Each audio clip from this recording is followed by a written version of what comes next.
हाँ, तो last class में हम लोगों ने किया था, देखो केपी और केसी का रिलेशन किया था ना, KP is equal to KC R T power delta N G. तो वहीं से हम लोग शुरू करते हैं आज। उसके ऊपर क्वेश्चंस हमने प्रैक्टिस नहीं किए थे। We have come to the formula KP is equal to KC R T power delta N G. ये फॉर्मूला आया था अपने पास, जहां पे हमारे लिए डेल्टा एन जी का मीनिंग क्या होता था, number of gaseous moles of product minus number of gaseous moles of reactant.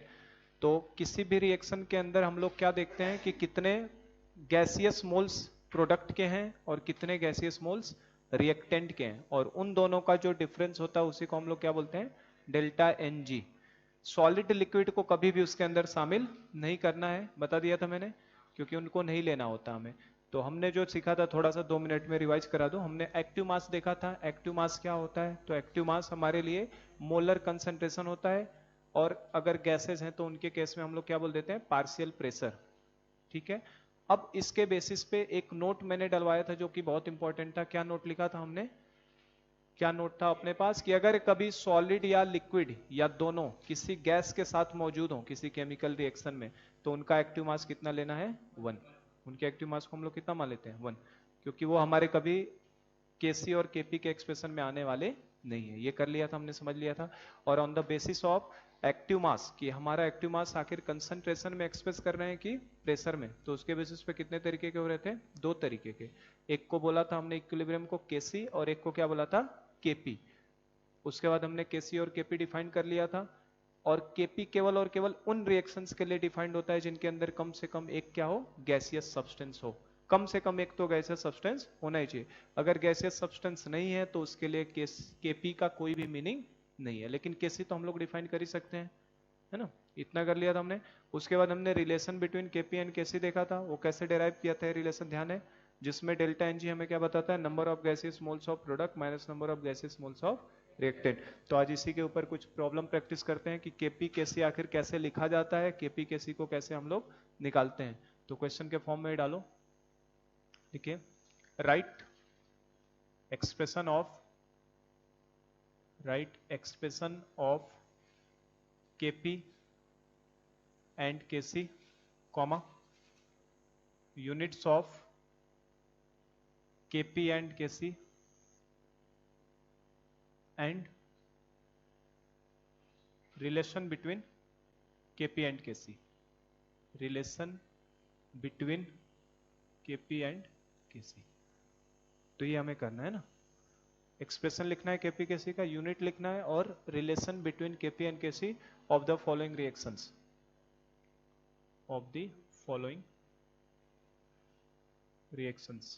कुछ रिएक्शंस मैं नीचे दे रहा हूं, उनका हमें केपी का एक्सप्रेशन लिखना है, केसी का एक्सप्रेशन लिखना है, और क्या लिखना है कि उनके बीच में किस तरीके का रिलेशन होगा, उनके यूनिट्स क्या होंगे। जैसे इसमें सबसे पहला मान लो मैं एग्जांपल दे रहा हूं, जो लिखने की आदत है हमें, बार बार लिख रहे हैं हम लोग, N2 plus 3H2 gas gives 2NH3। ये रिएक्शन है अपने पास। इस रिएक्शन का हमें क्या लिखना है, केसी का एक्सप्रेशन, केपी का एक्सप्रेशन, केसी की यूनिट, केपी की यूनिट, और उनके बीच में क्या रिलेशन होगा। तो एक मैं समझा रहा हूं, बाकी हम लोग क्वेश्चन के फॉर्म में करेंगे। जैसे इसको कैसे लिखोगे बता सकते हैं आप, बताओ, के सी का एक्सप्रेशन क्या लिखा जाएगा, कंसंट्रेशन ऑफ NH3 के पावर 2, बता दिया था मैंने। ऊपर आएगा प्रोडक्ट, नीचे आएगा रिएक्टेंट। जो प्रोडक्ट का स्टोइचियोमेट्री होगा उसके पावर में जाएगा, जो रिएक्टेंट का स्टोइचियोमेट्री होगा वो उसके पावर में जाएगा। किया था हमने ये सब। तो NH3 के पावर कितना हो जाएगा, 2, नीचे क्या आएगा, कंसंट्रेशन ऑफ N2, और इसमें क्या आएगा, कंसंट्रेशन ऑफ H2 के पावर कितना, 3। ये हो जाएगा केसी का एक्सप्रेशन। सिमिलरली अगर केपी का एक्सप्रेशन पूछा जाए तो क्या लिखोगे, KP is equal to concentration नहीं, यहाँ पे केपी में क्या आएगा, पार्शियल प्रेशर। तो हम लोग क्या लिखेंगे, पार्शियल प्रेशर ऑफ NH3 का स्क्वायर, ठीक है, divided by partial pressure of N2 into partial pressure of H2 के पावर 3। ये समझ में आया क्या हमें। क्या हम लोग यूनिट भी लिख सकते हैं, इसी के नीचे इसका यूनिट लिखते हैं। बताओ यूनिट क्या होगा इसका, मोल पर लीटर के पावर कितना जाएगा, ये देखो 2 है, ये 1 और प्लस 3 कितना हो जाएगा, 4। तो कितना जाएगा मोल पर लीटर के पावर -2, और यहां पे कितना होगा, ATM के पावर -2। सही है, ये समझ में आ गया हमें। और केपी केसी का हम लोग यही रिलेशन भी अगर लिखना चाहे तो क्या लिख सकते हैं, केपी इज इक्वल टू क्या हो जाएगा, के सी आर टी के पावर कितना, delta N G. Delta N G मतलब कितना होगा यहाँ पे, क्या इस रिएक्शन का डेल्टा एन जी निकाल सकते हैं हम लोग, कितना हो जाएगा, 2 माइनस 1 प्लस 3, तो 2 माइनस 4 तो कितना आ जाएगा, -2। तो ये रिलेशन आ जाएगा क्या, बोलो ये समझ गए हम लोग पूरा। तो आपको जो मैं आगे प्रॉब्लम दे रहा हूँ उनमें यही काम करना है, केपी लिखना है, कैसे लिखना है, यूनिट लिखने हैं और केपी कैसी का रिलेशन, ये 3 चीजें करनी है। तो इसको लिखो, मैं आगे क्वेश्चंस और लिख रहा हूँ, उनके ऊपर हमें काम करना है। चलो एक ही इसको लिख लो, फिर इसको हटा के मैं एक साथ पूरा भर देता हूँ बोर्ड पे, है ना, उसके बाद करते रहेंगे एक एक।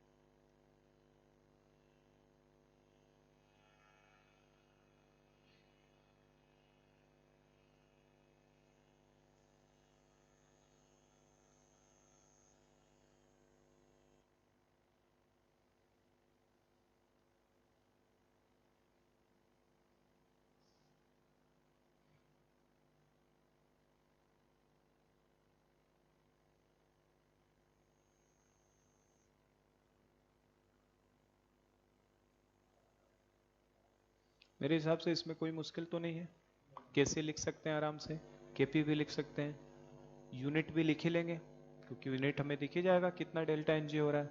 और केपी केसी का रिलेशन में तो क्या है, अगर डेल्टा एनजी पता है तो केपी केसी का रिलेशन भी लिख सकते हैं।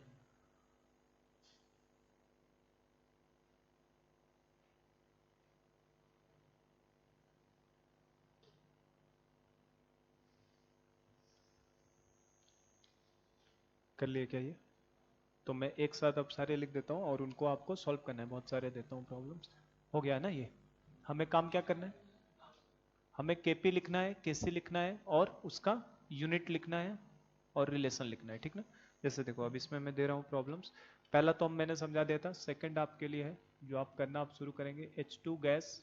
अच्छा फिजिकल स्टेट बताना जरूरी है कि नहीं, जरूरी है, क्योंकि अगर नहीं रहेगा हमें पता तो सॉलिड लिक्विड आ गया तो उसको तो लेना ही नहीं है, तो फिजिकल स्टेट हमें क्वेश्चन में जरूरी है कि बता के रखेगा। जैसे H2 gas plus I2 gas gives 2HI gas, तो क्या इसके लिए केपी कैसे लिख सकते हैं हम लोग, मैं थोड़ा थोड़ा जगह छोड़ देता हूँ, वहीं पे लिखेंगे हम लोग। सेकंड है अपने पास, सेकंड ले लीजिए 2NO2 gas gives N2O4 gas, ये सेकंड प्रॉब्लम है आपका।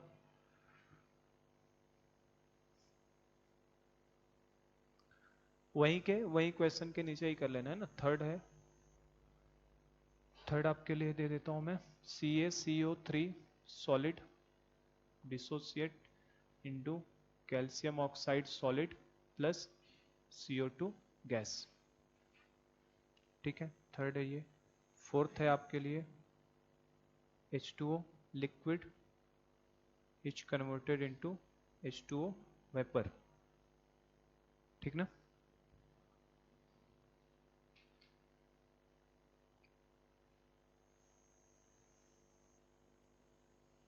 फिफ्थ मान लो मैं देता हूं आपको NH4HS solid dissociates into NH3 gas plus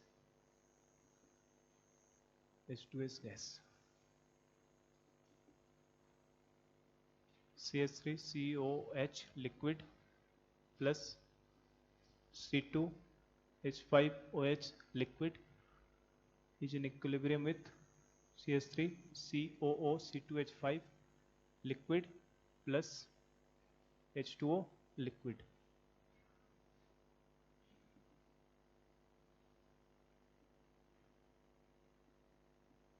practice के लिए दे रहा हूं मैं बहुत सारे, ठीक है ना, इतने पे प्रैक्टिस कर लेंगे तो कोई भी फिर छूटने वाला नहीं है, सब लिख सकते हैं।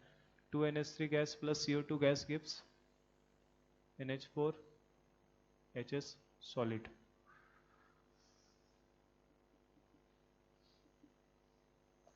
और एक और मान लो आप CuSO4 solid plus 5H2O vapour converted into CuSO4.5H2O solid. तो इन सब का केसी और केपी लिखना है हमें। मेरे हिसाब से इसमें कोई मुश्किल नहीं है। क्यों? टफ नहीं है ना, ये बहुत आसान सा काम है। पहले वाले का लिखा है सबने, देखिए KC is equal to concentration of HI के power 2 upon concentration of H2 into concentration of I2। सबने लिखा है ये। केपी का क्या लिखे आपने? केपी इज इक्वल टू क्या लिखोगे? पार्शियल प्रेशर ऑफ HI का स्क्वायर। देखो केपी लिखने में कुछ नहीं करना है, स्क्वायर ब्रैकेट को हटाना है और वहां पे प्रेशर लगा देना है कि नहीं? पार्शियल प्रेशर ही तो लिख देना है। तो P नीचे क्या H2 इंटू क्या आएगा PI2। बोलिए सही है ये? और यूनिट भी आप इसी के नीचे लिख लीजिए। बताओ ये इसकी यूनिट क्या आएगी? ऊपर पावर 2 है, नीचे भी पावर 2 है, तो यूनिट आएगी क्या कोई? नहीं। तो इसको क्या बोलेंगे? यूनिटलेस। कैसा हो जाएगा ये? यूनिटलेस। तो दिस इज यूनिटलेस, कोई भी यूनिट इसकी नहीं है, तो यूनिटलेस हो गया। केपी की यूनिट होगी क्या कोई? केपी भी तो यूनिटलेस ही होगा, तो ये भी यूनिटलेस है। और इनमें रिलेशन बता दो मुझे फटाफट से, क्या लिखोगे? KP is equal to KC RT के पावर कितना? 0। तो आरटी के पावर 0 का मतलब कितना होता है? 1। तो क्या इसके लिए हम लोग लिख देंगे कि केपी बराबर किसके है? केसी के। क्या क्लियर हुआ? सब ऐसे ही अटेम्प्ट करने हैं, कर लिया है सबने? करते हुए चलो नेक्स्ट बताइए। के सी क्या लिखेंगे यहाँ पे? के सी इज इक्वल टू क्या आ जाएगा बताओ? Concentration of N2O4 divided by NO2 के पावर 2। सही है यहाँ पे। और केपी बोलो क्या लिखेंगे? Partial pressure of N2O4 upon partial pressure of NO2। बस इतना ही रहेगा। पावर भी आएगा इसके 2। यूनिट बताओ? मोल पर लीटर के पावर -1, ये इसकी यूनिट हो गई। सही है ना? और इसका ATM के पावर -1। वेरी गुड, है ना? आ रहा है ना? आसान है। थर्ड वाला लिखें, क्या होगा? केसी इज इक्वल टू क्या? सॉलिड आने हैं? सॉलिड आएंगे तो लेने हैं क्या? नहीं। तो केवल क्या आएगा? इसके अलावा कुछ आएगा इसमें? बस इतना ही लिख के छोड़ देना। ठीक। केपी का PCO2। सही है कि नहीं? यूनिट बताओ? मोल पर लीटर ही रहेगा, और इसकी यूनिट ATM ही रह जाएगी। किया है आपने? कर रहे हैं ना? ATM। और रिलेशन, अच्छा इसका रिलेशन छूटा था, इसका रिलेशन बताओ क्या लिखोगे? KP is equal to KC RT के पावर क्या लिखोगे? कितना? इस रिएक्शन का डेल्टा एनजी। देखो कोई रिएक्शन लिखे ना, उसका डेल्टा एनजी उसके बगल में निकालो। इसका डेल्टा एनजी कितना होगा बताओ? प्रोडक्ट के मोल्स 1 है क्या? रिएक्टेंट के मोल्स कितने हैं? 2। तो 1 - 2 कितना आएगा? -1। तो इसके पावर कितना आएगा? सही है। सेकंड में रिलेशन, सेकंड में केपी केसी का relation. KP is equal to क्या लिखेंगे? केसी आरटी के पावर। क्या इसी रिएक्शन का डेल्टा एनजी यही निकालूं तुरंत? Delta NG is equal to क्या होगा? क्या इसको काउंट करना है? इसको काउंट करना है? केवल इसको आएगा। तो प्रोडक्ट का तो 1 हो गया, माइनस क्या रिएक्टेंट साइड में कोई है क्या? नहीं। तो कितना? 0। रिएक्टेंट साइड में नहीं तो कितना? 0। तो डेल्टा एनजी कितना आ गया? 1। तो KP is equal to KC RT के पावर कितना? 1। मेरे हिसाब से इनमें कहीं दिक्कत नहीं होनी चाहिए, एकदम इजी होते हैं एक्सप्रेशन लिखने। केपी केसी खूब ही ऐसे बहुत सारे सवाल मिलेंगे आपको।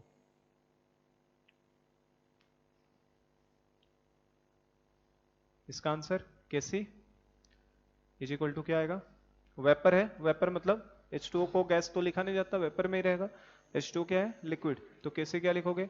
Concentration of H2O। कौन सा? लिक्विड वाला कि वेपर वाला? वेपर वाला। क्या लिक्विड वाला आएगा? नहीं आएगा। तो केवल केसी इज इक्वल टू क्या हो जाएगा? कंसंट्रेशन ऑफ H2O का वेपर। और केपी में भी क्या आएगा? Partial pressure of H2O।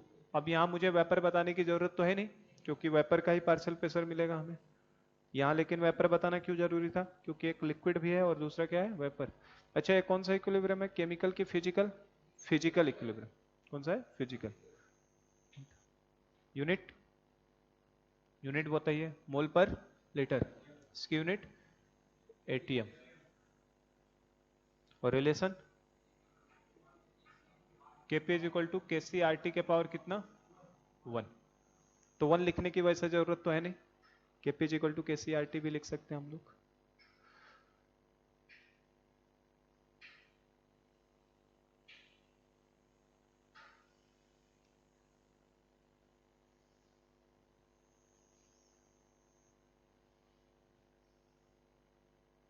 आगे क्या कर रहे हैं ना,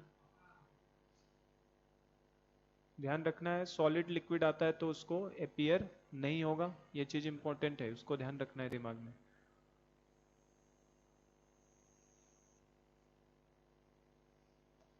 चलिए बताते रहिए मुझे, के सी इज इक्वल टू क्या लिखेंगे, कंसेंट्रेशन ऑफ NH3 के पावर कुछ आएगा क्या, नहीं।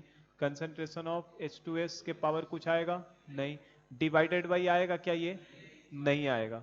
क्यों नहीं आएगा, क्योंकि वो सॉलिड है। तो एक्टिव मास कितना 1, तो क्या यही रह जाएगा, मतलब अगर मैंने ऐसे लिखा है तो मैं डिवाइड बाई 1 तो लिख ही सकता हूँ ना, 1 लिखने से तो कोई नहीं रोकेगा ना, तो ये हो जाएगा ठीक।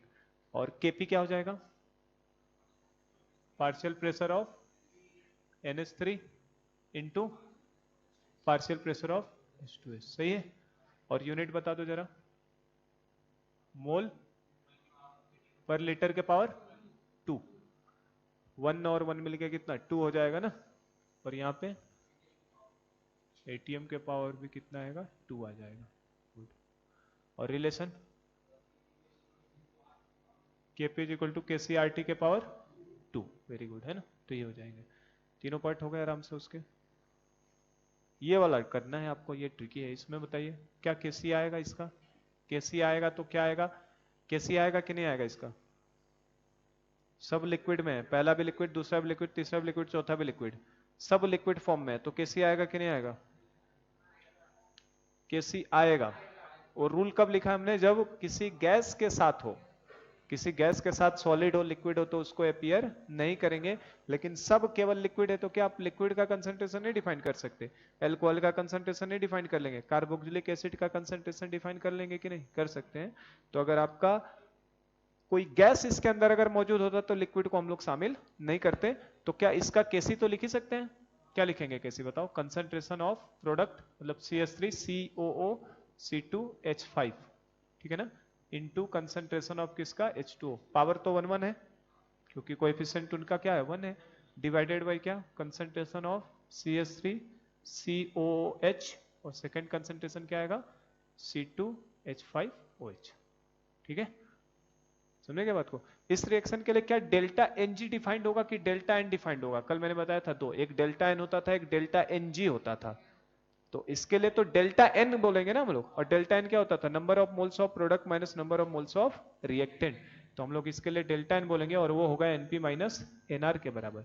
तो देखो प्रोडक्ट के मोल्स कितने हैं 1 + 1 1 + 1, तो कितना आएगा 0 आ जाएगा, डेल्टा N कितना आएगा 0। अच्छा क्या इसका KP का एक्सप्रेशन आएगा क्या, क्यों नहीं आएगा, क्योंकि कोई भी गैस नहीं है। केपी के लिए हमने लिखा ही क्या था, KP is defined only for those reaction in which at least one gas should be present, एक कम से कम गैस रहेगा तो ही केपी डिफाइंड है, नहीं तो केपी डिफाइंड नहीं होता। तो बताइए केपी इज इक्वल टू मैं क्या लिख दूं, नॉट डिफाइंड, केपी हमारे लिए डिफाइंड नहीं है। अच्छा अगर केपी डिफाइंड नहीं है तो केपी केसी का रिलेशन वो भी डिफाइंड नहीं होगा। अच्छा इसका यूनिट क्या होगा, केसी का यूनिट अगर पूछो तो यूनिट लेस हो जाएगा, यूनिट लेस क्योंकि इसमें कोई है ही नहीं, कट जाना है ना सब मोल पर लीटर मोल पर, और ये तो नॉट डिफाइंड हो जाएगा यूनिट इसका, इसकी यूनिट की बात करें तो क्या हो जाएगा नॉट डिफाइंड। और इवन मुझसे रिलेशन पूछा अगर उसने रिलेशन बिटवीन केपी एंड केसी, तो ये भी क्या होगा नॉट डिफाइंड, जब केपी हमारे लिए है ही नहीं तो उसकी डिफाइंड करने का क्या रिलेशन का मीनिंग है। तो कल लिखवाया था ना मैंने, रिलेशन बिटवीन केपी एंड केसी में पहली लाइन यही डलवाई थी, it is only applicable for those type of reaction in which at least one gaseous substance should be present, gas मौजूद है तो ही केपी डिफाइंड होगा और रिलेशन आएगा, नहीं तो कोई रिलेशन आने वाला नहीं है। तो ये आपका इंपॉर्टेंट है, ध्यान रखिएगा, क्योंकि इसमें बहुत गलती करते हैं सब, सबको लगता है KC1 हो जाएगा, लेकिन ऐसा होने वाला नहीं है, केवल लिक्विड है ना वो। और इवन इस रिएक्शन को अगर नाम पूछो ना तो एस्टर है, CH3CO C2H5 क्या है, एस्टर का फॉर्मेशन। तो this reaction is also known as the esterification of acid. इसका एक और स्पेशल नाम क्या है, एस्टरिफिकेशन ऑफ एसिड के नाम से भी इस रिएक्शन को बोला जाता है। तो अगर आपसे एस्टरिफिकेशन ऑफ एसिड बोले तो ये रिएक्शन है। और अगर केमिकल काइनेटिक्स का याद हो, हम लोगों ने पढ़ा था हाइड्रोलिसिस ऑफ एस्टर, पढ़ा था एसिडिक हाइड्रोलिसिस ऑफ एस्टर। तो उस समय मैंने एस्टर लिया था और हाइड्रोलिसिस कराया था, तो हमारा क्या बन रहा था, एल्कोहल और कार्बोक्सिलिक एसिड, याद है। तो रिएक्शन उल्टा हो जाएगी तो क्या कहलाएगा, हाइड्रोलिसिस ऑफ एस्टर, ठीक है ना। अगला कर लिया क्या ये, वो तो के सी इज इक्वल टू क्या, 1 आएगा, वेरी गुड, 1 आएगा ना ऊपर, कुछ आने वाला नहीं, 1 अपॉन कंसेंट्रेशन ऑफ और CO2 के पावर 1, तो ऐसे ही रह जाएगा मतलब। और Kp 1 upon partial pressure of NH3 के power 2 partial pressure of CO2, सही है ना। यूनिट मोल पर लीटर के पावर माइनस, ये 2 है और एक 3 है, एक है तो कितना हो जाएगा, -3 ना। तो मोल पर लीटर के पावर कितना जाएगा, -3, पावर ऊपर जाकर -3 होगा ना। अरे डेल्टा एनजी निकाल लिया करो, इसका इधर क्या है, प्रोडक्ट का 0, रिएक्टेंट का 2 + 1 कितना 3, तो -3 आएगा ना। और इसका यूनिट बताओ क्या होगा, एटीएम के पावर, उसमें एटीएम, उसमें तो कुछ करना है नहीं, वही रहता है ना, जो इसका पावर है वही पावर रहेगा सेम। इसका निकाल दिया है क्या, बताओ। के पी इज इक्वल टू क्या होगा, केपी बोल रहा हूं, के सी पहले लिखते हैं ना, के सी इज इक्वल टू क्या होगा, उसका आएगा क्या, कुछ सॉलिड है, नहीं आएगा तो क्या हो जाएगा 1, ये आएगा क्या, H2 आएगा कि नहीं आएगा, तो क्या आएगा H2O के पावर कितना 5, ठीक है।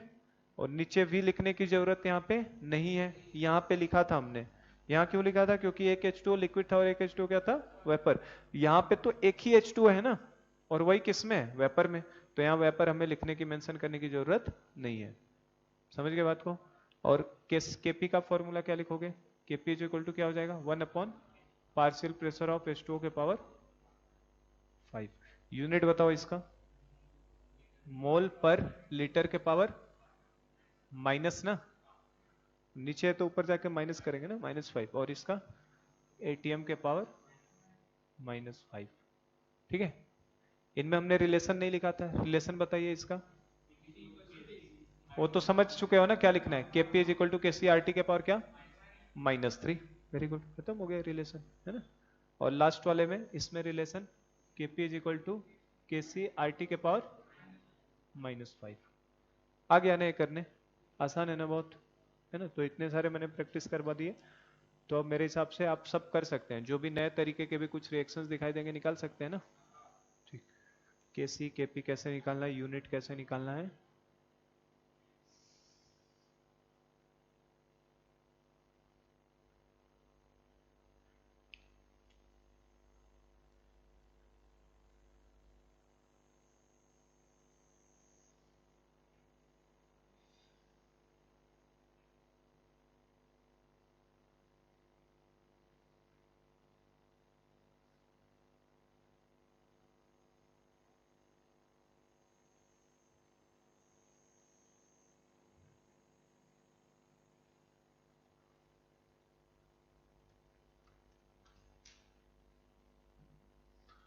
चलो इसके ऊपर एक दो न्यूमेरिकल थोड़ा देखते हैं ना, न्यूमेरिकली कैसा आता है। एक्सप्रेशन वाले तो कर लेंगे, अब एक्सप्रेशन बस लिखना है, बनाना है, जोड़ना है, घटाना है। एक न्यूमेरिकल भी लगाते हैं कि न्यूमेरिकली कैसे आएंगे। देखो न्यूमेरिकली आने में भी क्या है, अपने पास फॉर्मूला तो पता ही हमें क्या है, के P is equal to K C R T के पावर डेल्टा एन जी। देखो डेल्टा एन जी तो हमेशा रिएक्शन से देख के पता चल जाएगा। क्वेश्चन में टेम्परेचर हमें गिवन हो सकता है रहे, हमारे लिए केपी और केसी कितने अननोन होंगे, देखो 1 2 3 4, ये 4 चीजें बदलेंगी ना। इन 4 में से कोई 3 चीज दिया होगा, एक चीज के बारे में पूछेगा हमसे, 3 के बारे में नोन होगी और एक चीज क्या होगी अननोन, और जिसके बारे में पूछेगा इसी रिलेशन से बस क्या करना है, निकाल लेना है। जैसे एक सवाल मैं दे रहा हूं लिखे, फॉर ए पर्टिकुलर रिएक्शन, लिखो for a particular reaction value of Kp, for a particular reaction value of Kp is 40 atm square, value of KP is 40 atm square. KP की वैल्यू कितनी बता दी मैंने, value of KP is 40 atm square at 227 degree centigrade, 40 atm square at 227 degree centigrade. ठीक है, आगे बोल रहा है हमसे calculate value of KC, calculate value of KC for the same reaction, calculate value of KC for the same reaction at the same temperature, calculate value of Kc for the same reaction at the same temperature, same उसी temperature पे हमें बताना है कि क्या होगा। Calculate value of Kc for the same reaction at the same temperature, कैसे करेंगे बताइए। हाँ, लिखवाया ना मैंने बेटा, ये फॉर्मूला जहाँ लिखा था उसके नीचे देखो जाके लिखा था, आर को वैल्यू क्या लिखा था 0.08 या 1/12, टी लिखा था टेम्परेचर इन केल्विन, सब बताया है मैंने ना। तो बस, तो केपी दिया है 40 atm स्क्वायर, टेम्परेचर दिया है 227 दिया है हमें, तो कैसे लगाओगे बताओ। केपी इज इक्वल टू क्या लगा देंगे, केसी आर टी के पावर डेल्टा एनजी, इसी से करना है सॉल्व। बताए डेल्टा एनजी समझ में आया कितना होगा, 2 होगा। बस इस क्वेश्चन में यही समझने वाला चीज था, अगर हमने डेल्टा एनजी समझ लिया तो क्वेश्चन तो सॉल्व हो गया ना। क्या मैंने कोई रिएक्शन दिया इसमें, नहीं, रिएक्शन नहीं दिया तो आपको डेल्टा एनजी मालूम चलेगा नहीं, लेकिन मालूम कैसे किया हमने, यूनिट से।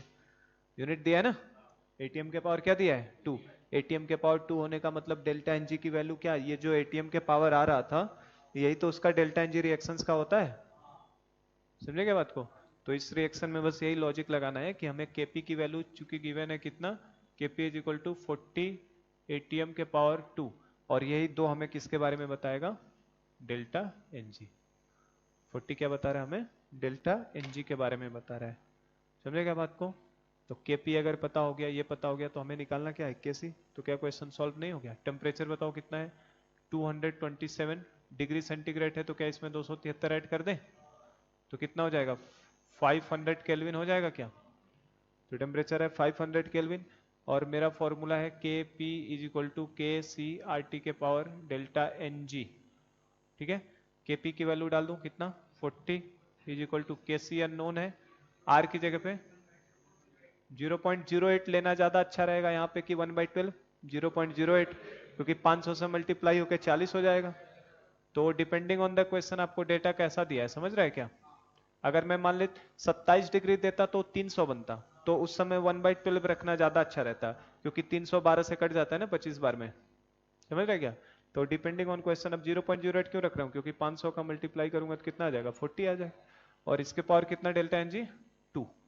डेल्टा एनजी कहां से मिला समझे क्या, केपी की वैल्यू से, केपी की वैल्यू में यूनिट दिया था ना एटीएम के पावर 2, उससे हमें हेल्प मिली। तो क्या यहाँ से केसी सॉल्व हो जाएगा, क्या हो जाएगा 40 अपॉन ये दोनों का मल्टीप्लीकेशन कितना आएगा 40, तो 40 के पावर 2, 16 से की बजाय 40 के पावर 2 लिखना, तो ये कितना आएगा 1/40 आ जाएगा।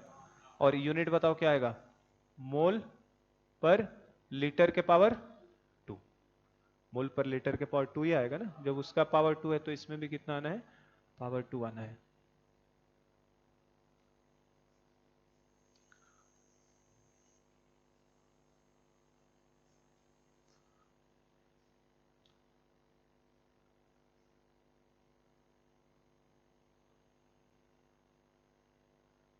तो क्या टफ था सवाल, ऐसे ही रहेगा सवाल है ना, ऐसे ही सिंपल सिंपल से आएंगे।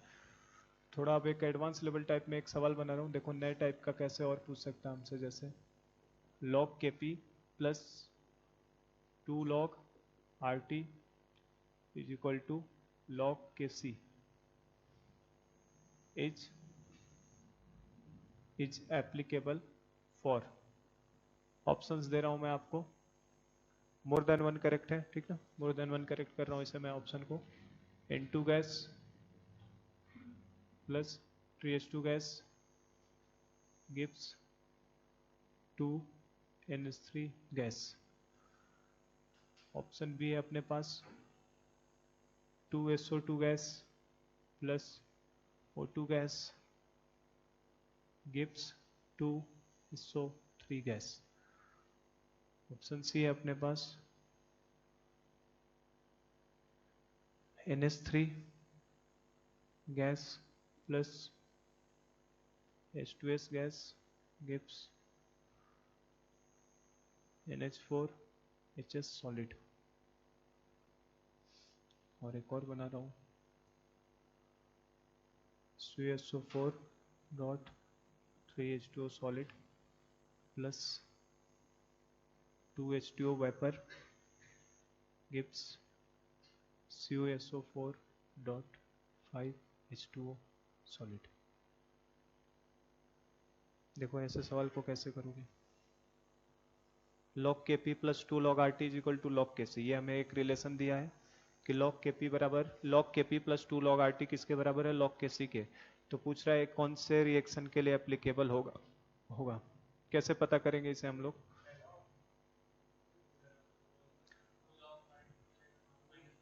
हाँ सही है। पावर में जाएगा, ठीक है, वेरी गुड। हाँ निकालेंगे तो करो फिर, सही सही लॉजिक लगा रहे हैं, यही करना है बस, है ना। RT के पावर 2 जाएगा, है ना, तो कौन सा आएगा आंसर, करो उसे। फर्स्ट आएगा केवल, मोर देन वन करेक्ट बता रहा हूँ मैं, चेक करो। और नीचे भी मोर देन वन करेक्ट मैं बता रहा हूँ, उसके हिसाब से करिए। सी आएगा और ए नहीं आएगा तब ए और सी, और आगे चेक करना। डी को चेक किया क्या तूने, हाँ तो डी भी तो आ सकता है। डी भी आएगा ना, कर लिया आपने, वेरी गुड, है ना। तो सही आंसर है, कौन कौन सा आएगा। बी आ सकता है क्या, बी आएगा क्या, नहीं आएगा। तो फिर हाँ हाँ, तो फिर हमारे लिए आंसर कैसे किया, समझ में आया सबको, सबने लगा लिया है ना। लॉग केपी, कॉपी में तो लगा लो, दिमाग में लगा है ना अभी। Plus 2 log RT is equal to क्या, log KC, ठीक है ना। क्या करूं मैं, इसे ऐसे लिख ही सकता हूँ, log A plus log B है ना एक टाइप से, इसको मैं log KP पहले लिखता हूँ और log RT के पावर 2 भेज दूं क्या यहाँ से, बोलो, पावर में तो जाता ही है ना। तो इज इक्वल टू क्या, log ऑफ KC। तो मुझे बताओ यहाँ से मैं चाहूँ तो log KP इंटू RT के पावर 2 तो लिख ही सकते हैं, is equal to log KC लिख सकते हैं ना। तो यहाँ से फिर अगर देखा जाए तो दोनों तरफ एंटी लॉग लेने पे तो कट ही जाएगा। तो क्या दिखेगा, KP इंटू RT के power 2 is equal to KC। तो हमें तो किस तरीके से लिखना चाहिए इसको, KP is equal to KC into RT के पावर क्या, -2। ये चीज ऊपर इधर जाके डिवाइड होगी तो उधर जाके -2 में जाएगी ना।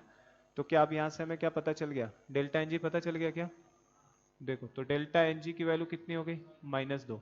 अब जिस रिएक्शन के लिए डेल्टा एनजी -2 हो जाएगा उसके लिए वैलिड है, सही। पहले के लिए कितना है, पहले का डेल्टा एनजी निकाल रहे हैं तो क्या लिखेंगे, 2 प्रोडक्ट का -1 प्लस 3 तो कितना आ रहा है, -2। तो दिस विल बी वैलिड, सही है।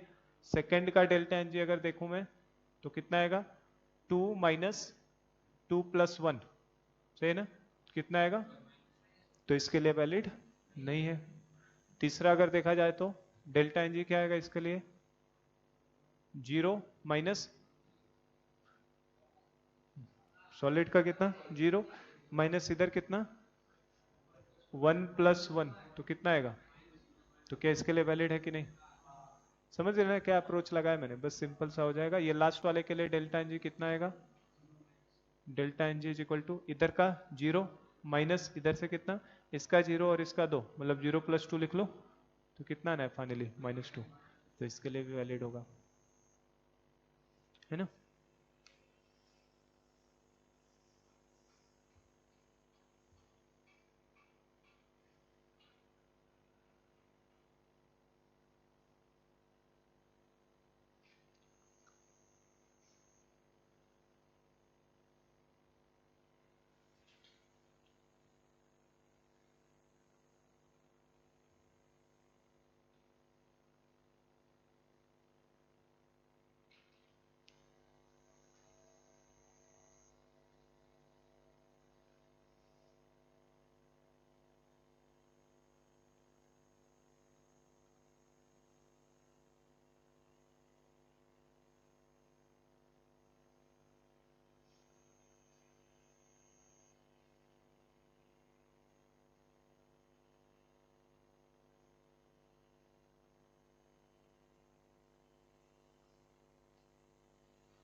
ये मेरा अपना बनाया हुआ क्वेश्चन है ना, अपना बनाया हुआ क्वेश्चन करा रहा हूँ, ये बुक्स वुक्स में नहीं मिलेगा आपको इस तरीके का, है ना।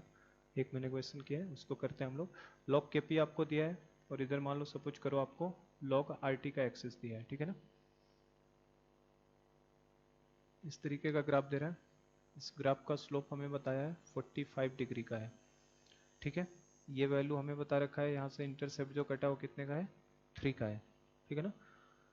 इस ग्राफ को देखते हुए हमें बताना है from the given graph, from the given graph calculate value of Kc and for which of the following reaction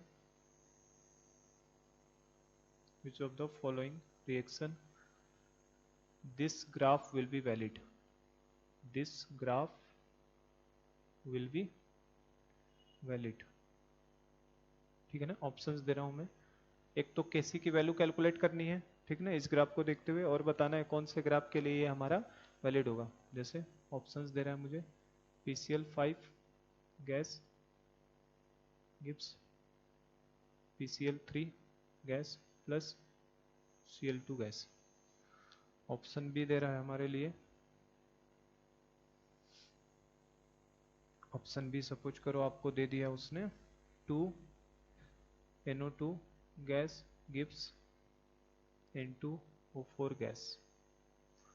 option C दिया हमें 3Fe plus Fe solid plus 4H2O vapour gives Fe3O4 solid plus 4H2 gas. और option D दिया है can not be predicted, can not be predicted. और एक चीज यहाँ पे और हम मेंशन करेंगे, है ना, एक इसमें एजम्पशंस है, एज्यूमिंग ब्रैकेट में डाल लेना इस चीज को, assuming Kc is independent of temperature. हम लोग ये मान के चल रहे हैं, होता नहीं एक्चुअल में, हम लोग मान के क्या चल रहे हैं इस क्वेश्चन को बनाने के लिए कि Kc is independent of temperature, या ऐसे लिख सकते हो that is only Kp varies with temperature, varies with temperature. तो ये हमने एजम्पशंस माना इस क्वेश्चन को करने के लिए। तो देखो और सोचो कैसे करेंगे इसे। log Kp एक्सिस दिया है, इधर log Rt की एक्सिस दिया है, ये इंटरसेप्ट बताया 3 का है, इस लाइन का स्लोप बता रहा है 45 डिग्री। तो हमें Kc की वैल्यू बतानी है और किसके लिए ये वैलिड होगा, कौन से इक्वेशन के लिए वैलिड होगा, कैसे करोगे।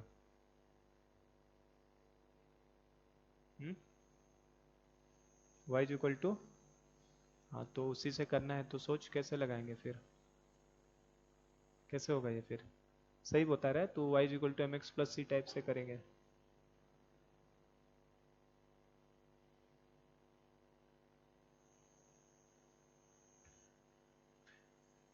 सही आइडिया लगा रहे हो तुम, उसी से करना है। ये y के जगह पे है ना, और ये वाला x के जगह पे है, और ये y की जगह पे, ये x की जगह पे, ये c की जगह पे, और यहाँ जो आ रहा होगा m की जगह पे होगा। तो लगा सकते हैं कि नहीं, तो लगाओ, कैसे लगाओगे इसमें हम लोग, क्या ये ग्राफ का वेरिएशंस देखते हुए हमें पता है Kp इज इक्वल टू क्या होता है, देखिए हटाऊं, ये सब तो हो गया ना अपना। देखो बेसिकली ये क्वेश्चन दिया नहीं है कहीं, है ना, लेकिन ये क्वेश्चन तो बनाया जा सकता है इस तरीके से, है ना। तो देखो क्या है, अपने पास फॉर्मूला क्या था, Kp is equal to Kc Rt के पावर डेल्टा Ng था। इस पे अगर मैं लॉग लगा दूं दोनों साइड तो क्या होगा, log Kp is equal to log Kc plus delta Ng log Rt, तो लिखा ही जा सकता है। तो क्या सॉल्व हो गया कि नहीं प्रॉब्लम। यहाँ से देखो ये किसकी जगह पे है, y की जगह पे दिया है, ये log Rt किसकी जगह पे दिया है, x की जगह पे दिया है, और ये किसकी जगह पे आ गया c, और ये किसकी जगह पे m, सही है कि नहीं। तो देख c इज इक्वल टू क्या हो जाएगा मेरे लिए, log Kc, और अकॉर्डिंग टू गिवन ग्राफ ये इंटरसेप्ट सी किसके बराबर है, 3 के, तो log kc is equal to कितना हो गया 3, तो इसका मतलब kc इज इक्वल टू कितना हो जाएगा 10 पावर 3 हो जाएगा। इंटी लॉग ऑफ kc कितना हो जाएगा, 3 का इंटी लॉग कितना होगा 10 के पावर 3 ना, 10 के पावर 3 का लॉग लेंगे तो कितना आएगा 3 आएगा ना, तो एक पहला पार्ट खत्म, वैल्यू ऑफ kc। और दूसरा इन्फॉर्मेशन क्या दिख रहा है, m बराबर किसके दिख रहा है, डेल्टा एन जी के, m बराबर किसके डेल्टा एन जी, और हमें पता ही है डेल्टा एन जी मतलब क्या होता है टेन थीटा, टेन थीटा होता है, ये m बराबर टेन थीटा ही होता है, तो टेन थीटा है तो हम लोग tan 45 कर दें, तो delta N G is equal to tan 45 degree, तो कितना आएगा ये 1 आ जाएगा। तो अब 1 आएगा तो डेल्टा एन जी किसके लिए 1 है, केवल पहले के लिए है क्या, तो first is the correct option. आया समझ में कैसे किया। अब इसमें देख गलती क्या है इस सवाल में, मैंने इसीलिए वहां पे एक चीज डाल दिया, assuming KC is independent of temperature. अब गलती क्या है इसमें, अगर टेम्परेचर को हम, ये एक्सेस क्या बता रहा है, ये लॉग आर टी कब चेंज होगा, आर तो फिक्स होता है, टी बदलेंगे तभी ये बदलेगा, तो ये टेम्परेचर को जैसे जैसे बढ़ाते जा रहे हैं केपी की वैल्यू बदलती जा रही है, बढ़ती जा रही है, क्या केसी फिक्स हो पाएगा कि वो भी बदलेगा, मैंने लिखवाया था ना, equilibrium constant depends only and only on temperature, तो अगर केपी बदलता जाएगा तो केसी भी बदलेगा, लेकिन मैंने प्रॉब्लम में इसीलिए क्या डाल दिया, assuming KC is independent of temperature, तो बनाने के लिए तो बना ही सकते हैं, हमने मान ही लिया है, क्वेश्चन में हमें कह रहा हूं कि केसी इससे इंडिपेंडेंट है, अगर केसी इंडिपेंडेंट है तो केपी को बस केवल मैंने डिपेंडेंट करवाया है उसके साथ, तो केपी को तो टेम्परेचर के साथ वेरी हो रहा है ना, तो कॉन्सेप्चुअली एक तरीके से देखो तो ये सवाल गलत हो जाएगा, क्यों, क्योंकि आप कहेंगे कि सर केसी कैसे फिक्स कर सकते हैं, टेम्परेचर बदल है तो केसी भी क्या होना चाहिए चेंज, लेकिन मैंने मान ही लिया ना इस क्वेश्चन के लिए कि केसी क्या है कांस्टेंट है, समझे कैसे किए, समझे कैसे लगा है? लगा लो इसे, है ना। तो ये सवाल आपको किसी बुक में कहीं देखने उखने को नहीं मिलेगा, है ना, ये खुद का बनाया हुआ सवाल है, तो सवालों का वेरिएशंस खूब कर सकते हैं आप, कोई दिक्कत नहीं है ना, क्योंकि आपके पास एक्सप्रेशन है, उसी में डिफरेंट डिफरेंट टाइप के क्वेश्चंस फ्रेम किए जा सकते हैं।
हो गया ये ग्राफ और अब तो हो गया ना,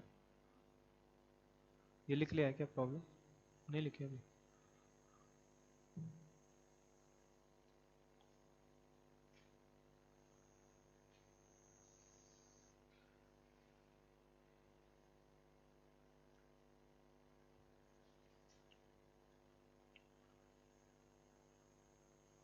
देखो अगर जैसे सपोज करो, ये लगाना नहीं, आप बस पूछ रहा हूं मैं से, लॉग के P by K C plus log R T is equal to 0, ये हमें क्वेश्चन दिया है, ठीक ना, हमसे पूछ रहा है this equation will be valid for which of the following reaction, ये चारों ऑप्शंस में रहेंगे, ये रिएक्शन, ये रिलेशन दिया, जैसे मैंने वो रिलेशन दिया ना वैसे एक नए टाइप का रिलेशन दे दिया, क्या, log kp by kc plus log rt is equal to 0 is valid for which of the following reactions। ये 4 रिएक्शंस दिए हैं अगर, तो कैसे करेंगे इसे? हम्म हम्म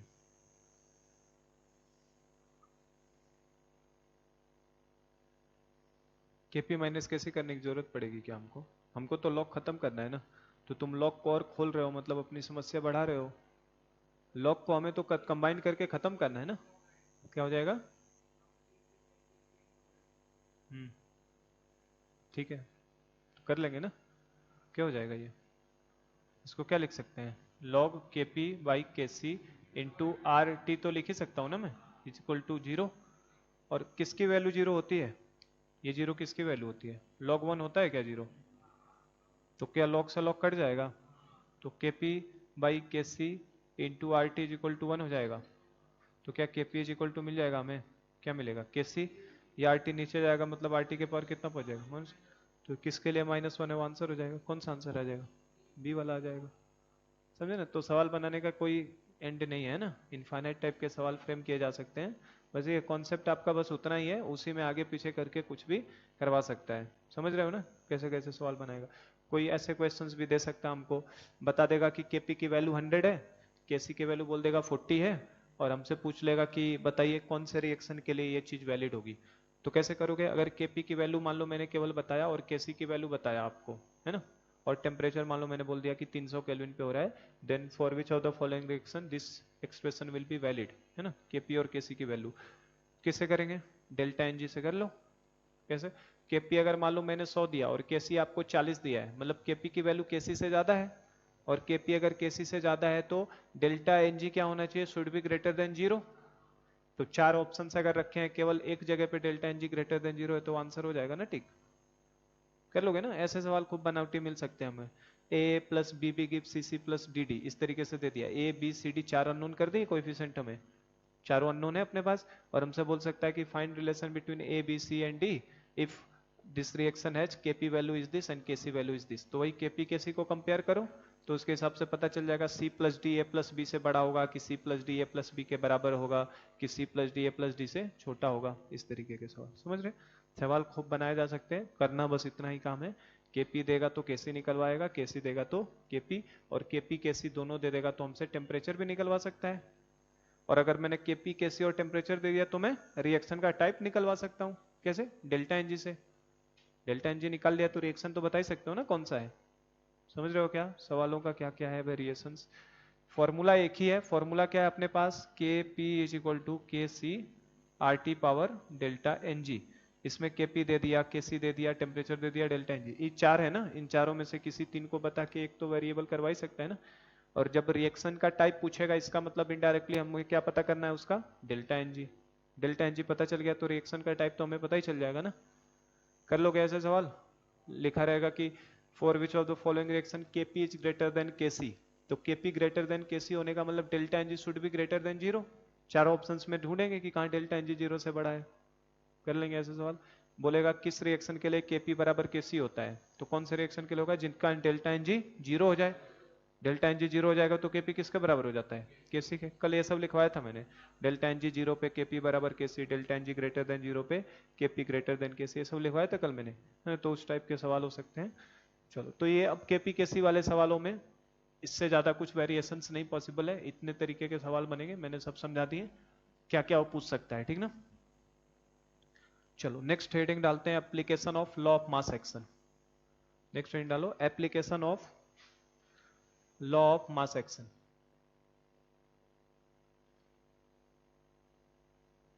application of law of mass action, क्या इसका एप्लीकेशन है ना। तो जो application of law of mass action पढ़ना है वो हमें, अपने पास रिएक्शन कितने तरीके की हो सकती है? होमोजीनियस और हेट्रोजीनियस। होमोजीनियस का मतलब क्या होता है? जिनमें सारे फेज एक जैसे हो। जैसे ये देख, ये गैस है, गैस है, गैस है, तो इस रिएक्शन को क्या बोलेंगे? होमोजीनियस। लेकिन इस रिएक्शन को क्या बोलोगे? हेट्रोजीनियस, क्योंकि इसमें सॉलिड भी आ गया, वेपर भी आ गया। इसको भी हेट्रोजीनियस, क्योंकि इसमें गैस भी आ गया और सॉलिड भी। ये कैसा है? होमोजीनियस। ये कैसा है? होमोजीनियस। आई बात समझ में? तो अपने पास दो तरीके के रिएक्शंस है, होमोजीनियस है और हेट्रोजीनियस। तो उनके ऊपर हम लोग एप्लीकेशन देखना चाहते हैं। तो पहला हम लोग एप्लीकेशन किसके ऊपर देखने जा रहे हैं, होमोजीनियस के लिए। तो फर्स्ट डालो for homogeneous reaction, for homogeneous reaction. पहला एप्लीकेशन हम लोग होमोजीनियस रिएक्शन के ऊपर देखने जा रहे हैं। क्या होती है होमोजीनियस रिएक्शन? ऐसी रिएक्शंस जिनके अंदर हर सब्सटेंस का फेज क्या हो, एक ही। अगर सब सॉलिड है तो सब सॉलिड हो, सब लिक्विड है तो सब लिक्विड हो, सब गैस हो तो सब गैस हो। क्या सॉलिड में पूरा हो सकता है क्या रिएक्शन? सब सॉलिड सॉलिड हो, ये दो सॉलिड रिएक्ट करेंगे, एक दूसरे को अपनी अपनी प्रेम कहानी सुना के रुक जाएंगे, है ना, क्योंकि इनमें कोई रिएक्शन होने वाला नहीं। लेकिन गैस रहेगा तो हो जाएगा, लिक्विड रहेगा तो भी हो जाएगा। तो होमोजेनियस रिएक्शन की डेफिनेशन लिखना क्या होता है? होमोजेनियस रिएक्शन कैसे रिएक्शंस को बोलेंगे? जिनके अंदर सारे सब्सटेंस का फेज क्या हो, एक ही हो। तो लिखना reactions in which, reaction in which, reaction in which there is, reaction in which there is only one type of, reaction in which there is only one type of phase is present, reaction in which there is only one type of phase is present is known as, reaction in which there is only one type of phase is present is known as homogeneous reaction, is known as homogeneous reaction। ऐसे reactions को क्या बोलेंगे, homogeneous. एक ही type का phase होने का मतलब, अगर सब सॉलिड है तो सब सॉलिड ही हो, सब लिक्विड है तो सब लिक्विड हो। अभी एस्टरिफिकेशन ऑफ एसिड जो हमने देखा था, होमोजेनियस है कि नहीं? सब उसमें लिक्विड ही थे। इसी तरीके से गैसियस वाले जो हमने लिखे थे ये कैसे हैं? ये गैस वाले जो लिख रहा हूँ ये क्या है, होमोजेनियस ही है। तो होमोजेनियस हमारे पास सॉलिड भी हो सकता है, लिक्विड भी हो सकता है, गैस भी। मैंने बताया सॉलिड वाला होने का चांस खत्म ही है, और डी ब्लॉक एलिमेंट्स में होता है, तो सब बाद में देखने का काम है। तो होमोजेनियस रिएक्शन में भी हमारे पास दो टाइप हो सकते हैं। कौन कौन से? या तो होमोजेनियस का पूरा गैसियस हो, या तो होमोजेनियस का पूरा लिक्विड हो। तो इसमें हम लोग दो डाल सकते हैं, तो नीचे डाल लेना टाइप 1। होमोजेनियस में भी हम लोग कौन सा देखने जा रहे हैं, टाइप 1। और टाइप 1 में हम लोग देखने जा रहे हैं कौन सा, homogeneous gaseous reaction, homogeneous gaseous reaction, bracket में HGR लिख लेना, होमोजीनियस गैसियस रिएक्शन।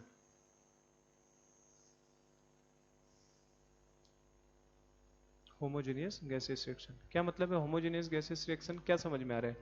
कौन से रिएक्शन को बोलोगे होमोजीनियस गैसियस? जिनके अंदर सब किस फेज में हो, गैस में। जैसे ये है कि नहीं, गैसियस फेज रिएक्शन। ये भी है होमोजीनियस गैसियस, लेकिन ये वाला नहीं है, ये तो हेट्रो है ना। ये भी क्या है, हेट्रो है। समझे बात को? लिख लो, डेफिनेशन यही है। Reaction in which, reaction in which all the substance, reaction in which all the substance are present, reaction in which all the substance are present in their gaseous form, reaction in which all the substance are present in their gaseous form, all the substance are present in their gaseous form is known as HGR, is known as HGR, मतलब homogeneous gaseous reaction is known as HGR। समझे क्या? HGR मतलब ऐसे reaction जिनमें सब के substance का form कैसा हो, गैसियस, और सब लिक्विड हो जाएंगे तो होमोजेनियस गैस लिक्विड रिएक्शन हो जाएगा। ये कैसा हमने लिया है, गैसियस वाला। अब इसमें भी तीन पॉसिबिलिटीज है। कैसे? देखो, डेल्टा एनजी जीरो भी हो सकता है, delta NG greater than zero भी हो सकता है, delta NG less than zero भी हो सकता है कि नहीं? तीन पॉसिबिलिटी। तो इनके अंदर भी हम लोग लेने जा रहे हैं कौन सा, केस फर्स्ट, केस नंबर 1 ले रहे हैं। कब? जब delta N G, when delta N G is equal to 0, जब डेल्टा एन जी किसके बराबर है, 0 के बराबर। पहला केस ये लेते हैं, ठीक ना। डेल्टा एन जी 0 का मतलब क्या समझते हैं आप? जितने रिएक्टेंट के गैसियस मोल्स हैं उतने ही प्रोडक्ट के भी गैसियस मोल्स होंगे, तभी तो दोनों का डिफरेंस 0 आएगा। आ रही बात समझ में? ये जितना अभी क्या इसका डेल्टा एन जी 0 है क्या? नहीं। लेकिन अगर यहाँ H2 plus I2 gives 2HI, तब हो जाता कि नहीं? HI के 2 मोल्स, H2 का 1 मोल, I2 का 1 मोल, सब गैस में है, कितना हो जाता? 0। तो डेल्टा एन जी बराबर जीरो रिएक्शन का मतलब होता है ऐसा रिएक्शन जिनके अंदर नंबर ऑफ मोल्स चेंज नहीं होते हैं, नंबर ऑफ मोल्स रिएक्शन के बाद भी चेंज नहीं होते, मतलब जितना इनिशियल मोल थे उतने ही बाद में मोल दिखाई देंगे, तो ऐसे रिएक्शंस क्या होते हैं, delta N G is equal to zero. तो इसमें लिख लेना एक लाइन में इस चीज को, reaction in which there is no change, reaction in which there is no change in number of, reaction in which there is no change in number of moles of reactant and product, reaction in which there is no change in number of moles of reactant and product, that is 2 minute बस, that is आगे इसको लिख लेना, that is number of moles of reactant, that is number of moles of reactant consumed, number of moles of reactant consumed will be same, number of moles of reactant consumed will be same as the number of moles of product form, will be same as number of moles of product formed at equilibrium, number of moles of reactant consumed will be same as number of moles of product formed at equilibrium, और नीचे लिख लेना, so n initial जो होगा, जो शुरू में moles होंगे वही किसके बराबर हो जाएंगे, हमारे इक्विलिब्रियम पे मोल्स के, मतलब आपके शुरू में जितने मोल्स लोगे ना इक्विलिब्रियम पे भी हमें उतने ही मोल्स दिखाई देने वाले हैं, कोई चेंज हमें मोल्स के अंदर दिखाई देने वाला नहीं है, ठीक है ना। तो इसी के आगे हम लोग कल यहीं से कराऊंगा मैं कि रिएक्शंस कैसे होती हैं, किस तरीके से इनको डील करते हैं, मतलब बेसिकली अब हम न्यूमेरिकल पार्ट में जा रहे हैं कि इक्विलिब्रियम पे मोल्स पता है, केपी पता है, केसी पता है, कैसे कैलकुलेट करना है इन सब टाइप के क्वेश्चंस में, ठीक है ना। कल यहीं से आगे करेंगे।